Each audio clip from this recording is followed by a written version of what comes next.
Lagi rame ya pembahasan vegan di sosial media. Di timeline gue juga lewat dan gue mau belain dikit boleh gak? Wait. Jangan langsung serang gue. Karena disclaimer, gue bukan seorang vegan. Tapi gue punya satu restoran vegan favorit yang kalau dia emang beneran ada di samping kosan gue, mah gue vegan. Masalahnya jauh, beda kota. Ada di Bandung kalau kalian tahu. Coba komen di bawah kalau kalian tahu. Dan yes, mungkin kalian baru tahu, mungkin kalian baru ngeliat, atau mungkin kalian udah cukup ngikutin bahwa vegan itu adalah orang-orang yang menolak untuk memakan atau membunuh hewan demi makanan, atau bahkan membunuh hewan untuk kebutuhan apapun. Gerakan itu udah lama, nggak baru-baru ini. Tapi mungkin di Indonesia udah cukup rame dan udah beberapa orang menyuarakannya.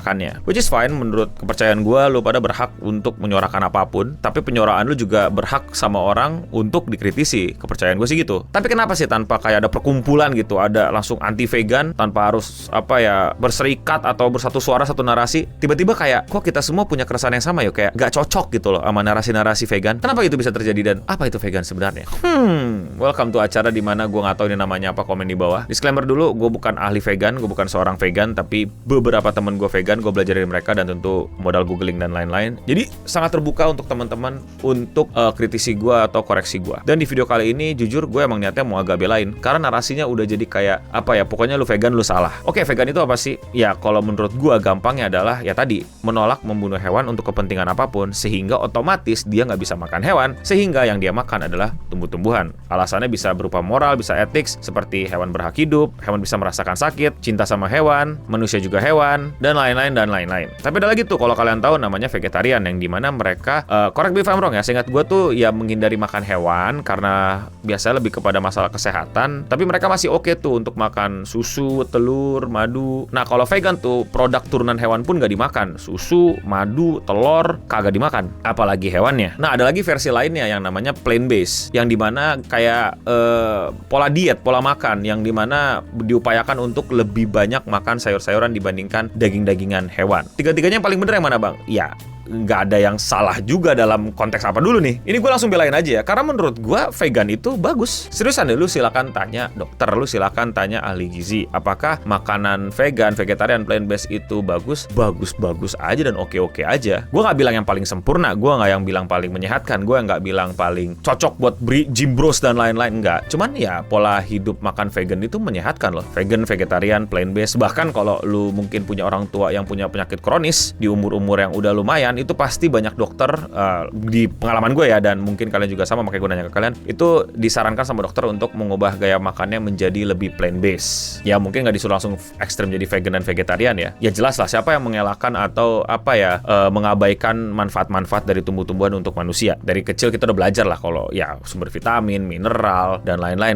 Bahkan ada kasusnya kan, bocil tuh susah banget makan sayur gitu, padahal mesti makan sayur. Jadi vegan, vegetarian, dan lain-lainnya, apapun jenisnya, itu ya oke-oke aja dan gak ada masalah. Dan lu tahu nggak, gua punya temen lebih dari, gua nggak mau sebut jumlah, pokoknya banyak, mereka itu vegan, beneran vegan. Mereka nggak yang makan daging, telur dan lain-lain. Mereka vegan dan hidupnya sehat-sehat aja, dan jujur mereka punya postur badan dan mungkin proporsi badan itu oke-oke, ngalahin gua bahkan. Tapi bedanya mereka tidak mengkampanyekan vegan mereka. Mereka vegan untuk diri mereka sendiri. Well, gue mau anulir lah. Mereka bukan nggak kampanyekan, mereka kampanyekan. Mereka ajak-ajak gue, mereka coba untuk bujuk gue ikutan dan lain-lain. Dan menurut gue nggak ada masalah. Ya ada bercanda-bercandaan dikit lah tentang hal tersebut, tapi ya kayak ya udah gitu. Dan ada beberapa yang akhirnya jadi vegan dan beberapa ada yang enggak. Yang intinya ya it's okay. Seperti tadi gue bilang di awal, kalau itu restoran ada di samping itu tempat gue, ya gue vegan. Karena apa cuy? Enak dan mureh asli mureh. Cepet lagi masaknya, udah tinggal srot, enak. Abis makan situ gue juga merasa sehat. Nah tapi sekarang buat yang mungkin baru tahu ada vegan, ada vegetarian, itu kayak mereka tuh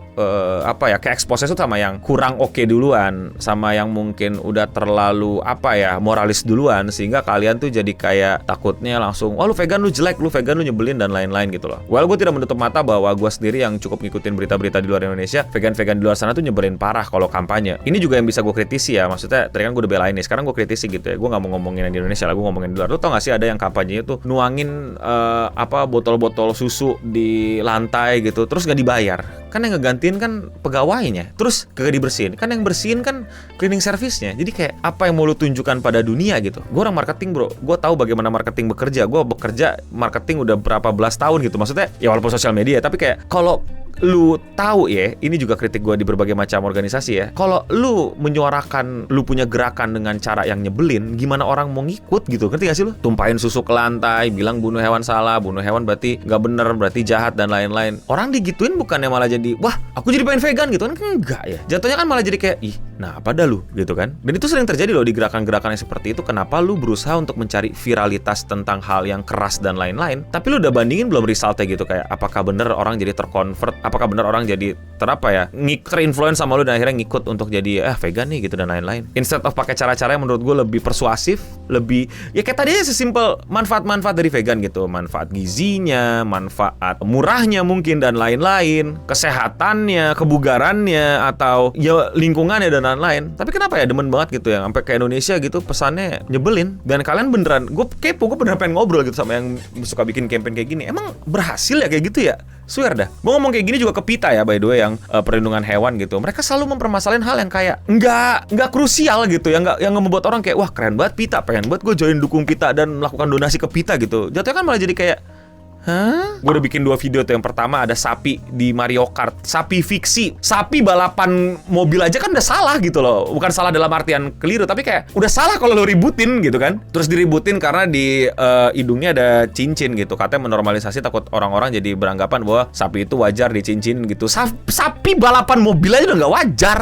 Uma Musume juga yang tampil kayak gini, tonton kalau belum tonton gitu loh. Masalahin Silent Suzuka gitu di anime yang fiksi. Katanya kalau dia udah beneran mati jangan dikembaliin gitu. Ini anime fiksi, ada kuda jadi cewek semua dalam balap lari aja udah aneh. Cakep sih, keren sih, tapi anehnya apa lu kritisi gitu kan. Meanwhile banyak gue lagi-lagi gue nggak tahu ya, tapi yang rame kan yang meledak gitu doang ya. Sedangkan yang lu lakuin gak sih waktu ada bencana besar dan lain-lain yang gara-gara kelalaian atau kesalahan kebijakan pemerintah sehingga merugikan penduduk dan juga ekosistem habitat hewan-hewan di sebuah hutan, sebuah tempat lindung, sebuah ekosistem, sebuah tempat lah gitu. Mereka bersuara juga nggak ya gitu. Nah ini gue balikin juga ke teman-teman vegan gitu yang mungkin bikin campaign gitu. Gue penasaran gitu daya proses berpikirnya tuh kayak gimana gitu. Kayak kenapa lu memilih yang seperti itu dibandingkan yang persuasif? Kalau lu liatin influencer gede yang emang selalu pakai kontroversi, drama dan ribut dan nyari masalah dan nyari blunder, emang sengaja blunder dan lain-lain. Mereka itu bukan jualan gerakan, mereka itu jualan blundernya. Mereka itu nyari trafficnya, mereka itu nyari seru-seruannya dan mereka laku dari seru-seruannya. Dan orang-orang emang pengen nyari perkara atau pengen ngeliatin dia celaka sehingga dia bakal sukses dari panggung-panggung tersebut. Lah kalau Anda kan butuh butuh panggung yang sesuai, butuh gerakan ini jadi lebih berjalan sesuai dengan visi misi lo. Tapi kok malah create panggung untuk didatengin sama orang yang demen sama masalah. Influencer kan butuh masalah itu, penonton pengen masalah itu, jadi ya klop gitu. Gerakan-gerakan kayak gini kan butuh support, butuh orang yang sama pendiriannya, bukan butuh konflik yang tidak seharusnya menurut gua. Tapi lagi-lagi saya mungkin keliru, saya bisa jadi salah, saya bisa jadi perlu belajar lebih banyak lagi. Jadi silakan istilahnya sharing-sharing lah di sini. Kan tadi udah gue belain tuh, gue udah support untuk bahwa karena gue sendiri punya teman-teman yang vegan dan asik kok anaknya gitu loh. Dan gue nggak mau menjadi sebuah stereotype yang kayak di Amerika gitu. Lu vegan lu nggak asik gitu. Well di Amerika juga banyak yang vegan asik sih, tapi you know what I'm talking about lah. Gue berusaha untuk menyeimbangi narasi-narasi yang lagi beredar. Panjang tuh mau dibahas argumen-argumennya, bang. Apakah nutrisinya terpenuhi kalau misalnya kita makan tumbuhan doang? Enggak, jelas secara sains B12 sulit ditemukan di tumbuh-tumbuhan, ada di hewan, belum yang lain-lain. Gue setuju bahwa peternakan dan lain-lain merusak bumi dan sehingga bumi jadi bisa lebih hancur demi kepentingan manusia gitu kan. Jadi maksud gue tuh, gue ngomongin ini tadinya pakai bumi hancur tuh kayak seakan-akan bumi hancur, padahal bumi hancur bagi manusia, ngerti gak sih? Bumi baik-baik aja gitu, tapi bagi manusia tuh jadi kayak bisa jadi datengin bencana alam dan lain-lain. Dan memang betul, maksudnya peternakan tentunya untuk ngelahirin daging-daging itu tuh ya in a way nggak bagus buat alam untuk ketahanan hidup manusia. Tapi kenyataannya lu bikin perkebunan pun ya ada merusak alamnya juga, bahkan bisa mendatangkan bencana alam juga. Dan contohnya nih ya, contoh nyatanya, terus gue kayak berpikir gitu, kayak tiba-tiba satu dunia vegan. Apakah tiap negara punya kemampuan gitu, punya tanah yang cukup untuk ngasih makan masyarakatnya itu dari tanaman aja gitu? Kayak nggak kebayang sama gue gitu loh, bahwa negara-negara di semua belahan bumi ini mampu untuk memenuhi kebutuhan mulut masyarakatnya ketika hewan nggak lagi dibunuh untuk kepentingan manusia. Dan gak hanya itu, berbagai macam produk industri ya, termasuk obat-obatan, itu ada kebutuhan hewan loh di situ. Belum banyak yang bisa digantiin sama tumbuhan doang. Kandungan-kandungannya, uji cobanya, dan lain-lain. Kalau hewan yang nggak dikorbankan demi kepentingan manusia, how? Gue nggak vegan karena gue merasa gue nggak butuh vegan, tapi gue suka sama konsep plant-based. Temen gue banyak yang vegan, anaknya asik-asik. Ya kayak di berbagai macam kelompok aja lah. Pasti ada yang asik, ada yang nggak asik. Walaupun ada satu kelompok yang isinya nggak asik semua pasti. Ya tapi mesti dipelajari lebih lanjut ya, nggak. Ya lu paham lah maksud gue. Tapi sekali lagi, saya sangat terbuka terhadap kritik, terhadap komentar teman-teman, terhadap evaluasi yang teman-teman pengen sajikan, terutama dari teman-teman mungkin yang emang vegan, yang vegetarian, yang plant-based, di kolom komentar di bawah. Tapi kalau menurut kalian bagaimana? Komen di bawah. Kalau kalian suka sama gue ngebelain vegan kayak gini dan kalian mau support gue, lakuin dengan sesimpel klik tombol subscribe dan like. Dan jangan lupa cek channel gue dan cek video yang belum kalian tonton. Karena kenapa? Karena gue upload video sehari satu. Jadi kalau kalian masih kebanyakan waktu luang dan pengen ada suara-suara gue, klik videonya. Dan jangan lupa untuk follow gue. Kita seru-seruan bareng juga lagi di sosial media lain seperti Instagram dan TikTok gue. Follow gue di sana ya. Dan ya sekian. Gue masih nggak tahu nama acaranya apa. Semoga kalian yang vegan tetap vegan, nggak masalah selama lu nggak ngerugiin orang lain. Itu prinsip paling basic rule of thumb gue. Buat kalian mau nyoba vegan, cobain deh, seriusan deh, cobain aja iseng gitu loh. Kalau nggak cocok ya udah, kalau cocok ya gas lanjut. Dan kok dipikir-pikir banyak orang Indonesia itu udah vegan karena mereka bukan masalah moral, masalah uang. Ya nggak sih? Gue punya om ya, udah almarhum by the way. Tapi dia tuh vegan bukan karena nggak mau bunuh hewan, tapi karena nggak suka daging ikan, daging ayam, daging sapi, telur, dan lain-lain. Dia cuma suka sayur, nasi, sambel, ada bau hewan-hewan dikit dia langsung kayak nggak bisa makan. Dan itu aja dari gue, Eno Bening. Sampai ketemu lagi di episode yang nama acaranya belum gue ketahui ini. Dan untuk kita semua, stay clean and go vegan kalau lo mau. Kalau nggak mau, go vegetarian. Kalau nggak mau, go plant-based. Kalau nggak mau, go gym. Ayo kita nge-gym. Stay clean and sound.